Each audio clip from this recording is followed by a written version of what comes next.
ಅದು ಅಂತಿಂತ ಚಿತ್ತಿ ಅಲ್ಲಮ್ಮ. ಜೀವನ ಪೂರ್ತಿ ಚಿಂತಿ ಮಾಡಿ ಮಾಡಿ ಕೊರಗುವಂತ ಚಿಂತೆಯಮ್ಮ, ಕೊರಗುವಂತ ಚಿಂತೆ. ದಾನಿಗೆ ಏನು ಮಾಡಲಮ್ಮ, ಏನು ಮಾಡಲಿ? ಕಂತು ಹರನ ಮನೆಯಲ್ಲಿ ಚಿಂತೆಗಳ ಕಂತೆ, ಕುಬೇರನ ಮನೆಯಲ್ಲಿ ಹಣದ ಚಿಂತೆ. ಬಡತನವನ್ನೇ ಮೆಟ್ಟಿ ನಿಂತು ಚಿನ್ನದ ತಾಟಿನಲ್ಲಿ ಊಟ ಮಾಡುತ್ತಿರುವಾಗ ನಿಮಗೆ ಯಾಕೆ ಆ ಚಿಂತೆ? ಅದಕ್ಕೆಲ್ಲ ನಾನಿದ್ದೀನಿ ಮಾವ. ಒಂದೇ ಒಂದು ಸಲ ನನ್ನ ತಿರುಗಿ ನೋಡು. ಲವಣ್ಯ, ಇದು ಧರ್ಮವಂತರ ಮನೆತನ. ನೀನು ಮುತ್ತೈದೆಯಾದವಳು, ನೆತ್ತಿಯ ಮೇಲೆ ಸೆರಗ ಹೊತ್ತುಕೊಳ್ಳಮ್ಮ. ನೆತ್ತಿ ಮೇಲೆ ಸೆರಗ ಹೊತ್ತಿ ನೆಲದಲ್ಲಿ ಚಿತ್ತವಿಟ್ಟು ನಡೆಯಬೇಕಮ್ಮ. ಅರಬೆತ್ತಲೆ ಅಂಧಕಾರ ಸೂತ್ರ ದಯಮಾಡಿ ಎಲೆಯಿಂದ ಜಾರಿದ ಸೆರಗವನ್ನು ನೆತ್ತಿಯ ತುಂಬ ಹೊತ್ತುಕೊಳ್ಳಮ್ಮ, ನೆತ್ತಿಯ ತುಂಬ ಹೊತ್ತುಕೋ. ಅದೆಲ್ಲವೂ ನಿಮ್ಮ ಜ್ಞಾನದ ಪರಮಾವಧಿ, ಬುದ್ಧಿ ಇಲ್ಲದ ಪೆಟ್ಟು ಮಾತುಗಳು.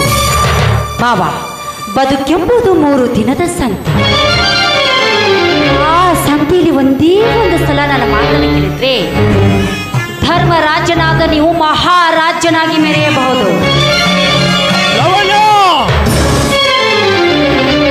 ನಿನ್ನ ಮಾತು ಅದೇಕೋ ದಾರಿ ತಪ್ಪಿ ಹೊರಟ ದನಗಳಂತೆ ಹೋಗುತ್ತವೆ. ದಿನ ಬೆಳಗಾದರೆ ಧರ್ಮವನ್ನು ಪರಿಪಾಲಿಸುವ ನನಗೆ ಅದೇಕೋ ಅಸಹ್ಯ ಅನಿಸುತ್ತದೆ. ಒಬ್ಬ ಪೊಲೀಸ್ ಅಧಿಕಾರಿ ಸತಿಯಾಗಿ ಹೀಗೆಲ್ಲ ಮಾತನಾಡಬೇಡಮ್ಮ, ಮಾತನಾಡಬೇಡ.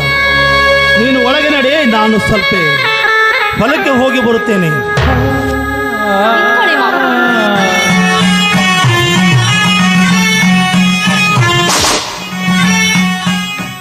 ಮಾವ, ಹೆಂಡತಿಯನ್ನು ಕಳೆದುಕೊಂಡು ಸರಸ ಸಲಾಪದಿಂದ ದೂರ ಇರುವ ನಿಮ್ಮನ್ನು ನೋಡಿ ನನಗೆ ಯಾವ ಸಹಿಸಿಕೊಳ್ಳಕ್ಕೆ ಆಗ್ತಾ ಇಲ್ಲ ಮಾವ.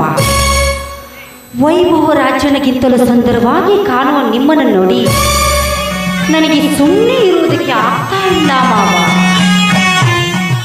ಮಾವ, ಒಂದೇ ಒಂದು ಸಲ ನನ್ನ ಮಾತನ್ನು ಕೇಳಿದ್ರೆ ನಿಮ್ಮ ಎಲ್ಲ ಚಿಂತೆಯನ್ನು ನಾನು ದೂರ ಮಾಡ್ತೀನಿ ಮಾವ. ಬಾ ಮಾವ. ಮಾತನಾಡ ನಿರ್ಜಲ ಹೆಣ್ಣೆ, ತಮ್ಮನ ಮಡವಿಯಾಗಿ ಬಂದು ನೀನು ಸೊಸೆ ಅಷ್ಟೇ ಅಲ್ಲ, ನನಗೆ ಮಗಳ ಸಮಾನ.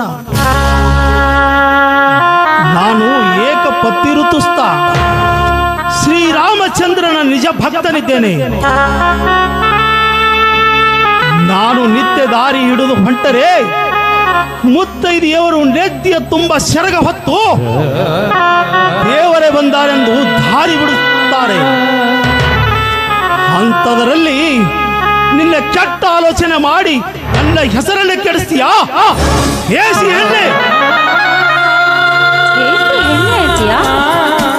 ಅಂದ್ರಿ ತಪ್ಪೇನೂ ಇಲ್ಲ ಮಾವ. ಆ ನಿನ್ನ ಎಲ್ಲ ಶಾಸ್ತ್ರವನ್ನು ಕೈಬಿಟ್ಟು ನಿನ್ನ ಒಂಟಿ ಜೀವನದ ಕಂಟಕವನ್ನು ದೂರ ಮಾಡಿಕೊ, ನನ್ನನ್ನು ಕೂಡಿಕೊಂಡು ಬಾ ಮಾವ. ನಾನನ್ನು ಕರೆಯೋದು 2ನೇ ಕರೆ. ಒಂದೇ ಒಂದು ಸಲ ನಾನು ಆಸೆ ತೀರಿಸು ಬಾ ಮಾವ. ಅಯ್ಯೋ ರಾಮ, ಏನಂತ ಉತ್ತರ ಕೊಡಲಿ ಈ ತಾಯಿಗೆ?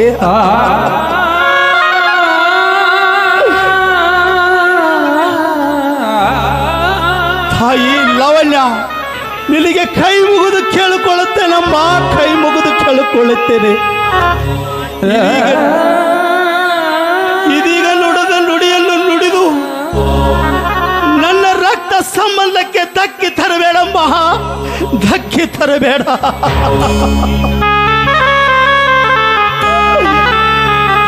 ಧರ್ಮ ದಾರಿ ಬಿಡಲಾರನು, ಧರ್ಮರಾಜನ ನೆತ್ತರ ಕೂಡಿ ಹರಿದರು ಈ ಧರ್ಮ ದಾರಿ ಬಿಡಲಾರನು.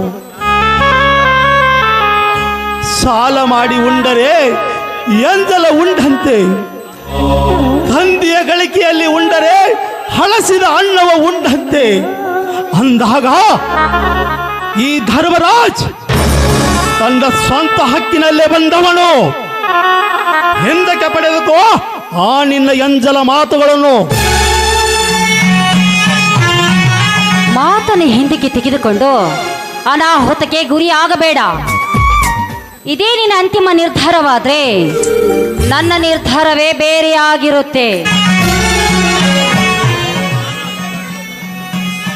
ಲಾವಣ್ಯ, ಬೇಕಿದ್ರೆ ನನ್ನನ್ನು ಕೊಲೆ ಮಾಡಮ್ಮ. ಸಂತೋಷವಿದೆ,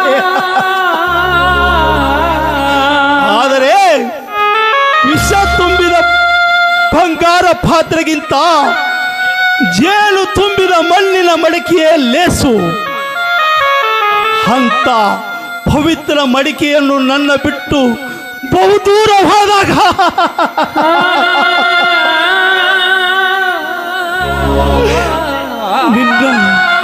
ನಿನ್ನ ವಿಷ ತುಂಬಿದ ಪಾತ್ರೆ ತಗೊಂಡು ನಾನೇನು ಮಾಡಲಿ ಅಮ್ಮ, ನಾನೇನು ಮಾಡಲಿ? ಲಾವಣ್ಯ, ನೀನು ನನ್ನ ತಮ್ಮನ ಮಡದಿ ಇದೆಯಾ?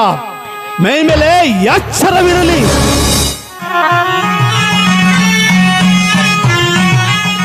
ನಿನಗಾಗಿ ಮೈ ಮನ ತುಂಬಿಕೊಂಡು ಬಂದಿರುವ ನಾನು ನನಗೆ ಎಚ್ಚರದ ಮಾತೆ? ಎಲ್ಲ ಹುಚ್ಚ, ದಿನನಿತ್ಯ ನಿನ್ನಂತ ಹಿತ ಚಿಂತಕರ ಕಥೆಯನ್ನು ನೀನು ಕೇಳಿಲ್ಲವೇ? ಪ್ರೇಮದ ಹೆಂಡತಿಯನ್ನು ಬಿಟ್ಟು ಮೈದನನ ಜೊತೆಗೆ ಸುಖ ಪಡುವವರ ಕಥೆಯನ್ನು ನೀನು ಕೇಳಿಲ್ಲವೇ?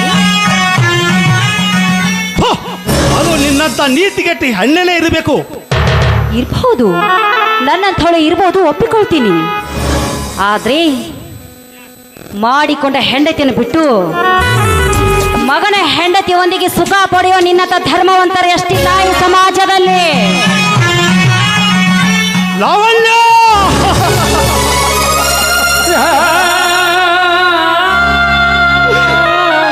ಕೇಳಲಾರೆ. ಇಂಥ ಬಿರುನುಡಿಗಳನ್ನು ಲಾವಣ್ಯ ಕಿವಿಗೆ ಹಿಡಿದುಕೊಂಡ ಕೈಯನ್ನು ಬಿಟ್ಟು ಕೇಳು. ತಮ್ಮನ ಹೆಂಡತಿ ಮಾವನಿಗೆ ಊಟ ಕೊಡಲು ಹೋದ್ರೆ ಸೀರೆ ಸೆರಗಿನ ಮರೆಯಲ್ಲಿ ಕೆಟ್ಟ ಗಣ್ಣಿಟ್ಟು ನೋಡುತ್ತದೆ ಈ ಸಮಾಜ. ಲಾವಣ್ಯ, ಕಾಮು ತುರದ ಹೆಣ್ಣಾಗಿ ಕಂಡವರಿಗೆ ಸೆರಗ ಹಾಸಿ ಹೇಸಿ ಹೆಣ್ಣಾಗಿ ನಮ್ಮ ಮನೆ ಬಂದು ಸೇರಿದೆ ಮಾಯ. ನಿನಗೂ ಇನ್ನು ಹೊಡತ್ತಾ ಬದುಕಿನೇ ಸಾಕ್ಷಿ. ಮಾತಿಗೆ ಮರು ಉತ್ತರ ಕೊಟ್ಟು ನನ್ನ ಕೋಪವನ್ನು ನೆತ್ತಿಗೆಳಿಸಿದೆ. ನಿನ್ನನ್ನು ಕತ್ತು ಕೊಯ್ದು ಮತ್ತೆ ಜೈಲಿಗೆ ಹೋಗುವೆ. ಸರ, ನೀನು ಇನ್ನೊಂದ್ಸಲ ಜೈಲಿಗೆ ಹೋಗ್ಬೇಕು ಅಂದ್ಕೊಂಡಿದ್ರೆ ಅದು ನಿನ್ನ ಕರ್ಮ. ಅದಕ್ಕೆ ನಾನೇನು ಮಾಡೋದಕ್ಕಾಗೋದಿಲ್ಲ. ಬಾಮ, ಒಂದೇ ಒಂದು ಸಲ ನನ್ನ ಆಸೆ ತೀರಿಸು. ಬಾಮವ, ನೀನು ಈ ಸಮಾಜದಲ್ಲಿ ಮಹಾರಾಜ್ಯನಾಗಿ ಮೆರೆಯಬಹುದು. ಬಾಮವ, ಪದೇ ಪದೇ ಅದೇ ಮಾತನ್ನು ಹೇಳಿ ದಾರಿ ಬಿಟ್ಟು ದರಿದ್ರಿ ಹೆಣ್ಣೆ, ನಿನ್ನನ್ನು ಸಾಯಿಸದೆ ಬಿಡಲಾರೆ.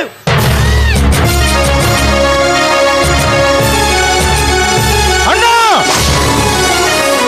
ಏನಿದು ನಿನ್ನ ಯೇಸು ಕೃತ್ಯ?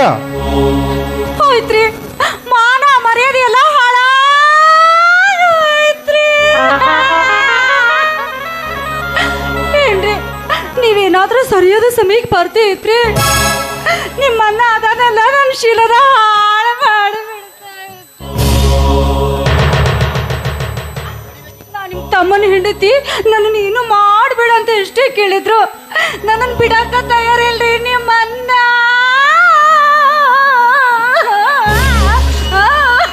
ಹೌದೇನೋ ಚಾಂಡಲ, ಬಾಯಿ ತುಂಬ ಧರ್ಮವಂತನೆಂದು ಹೇಳಿ ಈಗ ನನ್ನ ಹೆಂಡತಿ ಶೀಲಕ್ಕೆ ಕೈ ಹಾಕುವ್ಯಾ?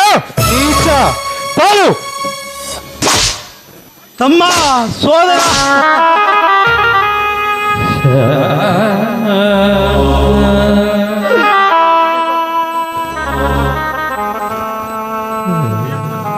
ಹೊಡಿಯಪ್ಪ ತಮ್ಮ, ಹೊಡಿ. ಇವಳ ಮಾತನ್ನು ನಂಬಿ ನಿನಗೆ ತೃಪ್ತಿ ಆಗುತ್ತಲಕ ಹೊಡಿ. ನನ್ನ ಜೀವನನೇ ತೆಗೆದು ಹಾಕು. ನೀನು ನಂಬಿದ ಕಳಂಕ ಹೊತ್ತು ಸಾಯ್ತೀನಪ್ಪ. ನೀನು ನಂಬಿದ ಸತ್ಯದ ಸ್ವತ್ತು ಪರೀಕ್ಷೆ ಮಾಡಪ್ಪ, ಪರೀಕ್ಷೆ ಮಾಡು. ಇಷ್ಟೆಲ್ಲ ಕಣ್ಣಾರೆ ನೋಡಿದ್ಮೇಲೆ ಪರೀಕ್ಷೆ ಬೇರೆ ಮಾಡ್ಬೇಕಂತ್ರಿ. ಏನ್ರಿ, ಇಷ್ಟೆಲ್ಲ ನೋಡಿದ್ಮೇಲೆ ನಾನೀ ಭೂಮಿ ಮೇಲೆ ಹೆಂಗ್ರಿ ಜೀವಂತವಾಗಿರ್ಬೇಕು? ಎಲ್ಲ ಪಾಪಿ, ತಮ್ಮನ ಹೆಂಡತಿ ಎಂದರೆ ಮಗಳ ಸಮಾನೆಂದು ಭಾವಿಸಿದರೆ ಅವಳು ಎಷ್ಟೇ ಪರಿಪರಿಯಾಗಿ ಬೇಡಿಕೊಂಡರು ಬಲಾತ್ಕಾರಕ್ಕೆ ಮುಂದಾದೆಯಾ ಪಾಪಿ? ಬಾಯಲ್ಲಿ ನೀತಿ ಪಾಠ, ಕೃತಿಯಲ್ಲಿ ಅಧರ್ಮದ ಹೇಸಿ ಪಾಠ. ಛೇ ನೀಚ, ನಿನಗೆ ಅಣ್ಣ ಎಂದು ಹೇಳಿಕೊಳ್ಳಲಿಕ್ಕೆ ನನಗೆ ನಾಚಿಕೆ ಆಗುತ್ತಿದೆ. ಲೋ ಧರ್ಮರಾಜ, ಮಾಡಿಕೊಂಡ ಮಡದಿಯನ್ನೇ ಕೊಂದಿ ನನಗೆ ನನ್ನ ಕೈ ಹಿಡಿಬೇಕಾದ ಲಕ್ಷ್ಮಿಯನ್ನು ಆ ವೀರನಿಗೆ ಸತಿಯಾಗಿ ತಂದಿ. ಈಗ ನನ್ನ ಹೆಂಡತಿಯ ಶೀಲಕ್ಕೆ ಕೈ ಹಾಕಿ ತಿನ್ನದಿದ್ದರು ಕೈ ಸಪ್ಪೆ ಹಾಕಿ ತಿಂದೆ. ನಿನ್ನನ್ನು ನೋವಿಸಲಾರೆ. ಅಯ್ಯೋ ಅಯ್ಯೋ ಸ್ತಂಭ, ಅಯ್ಯೋ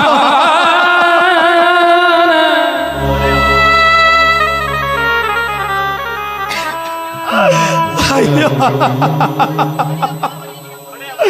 ಹೊಡಿಯಪ್ಪ ಹೊಡಿ, ನಿನಗೆ ತೃಪ್ತಿಯಾಗು ತನಕ ಹೊಡಿ. ಆದರೆ ಇದೀಗ ನುಡಿದಿಲ್ಲ, 3 ನುಡಿಗಳನ್ನು ಮಾತ್ರ ನುಡಿಯಬೇಡಪ್ಪ. ಇಲ್ಲ ಕಾಲಿಗೆ ಬಿದ್ದು ಕೇಳಿಕೊಳ್ಳೋಣಪ್ಪ.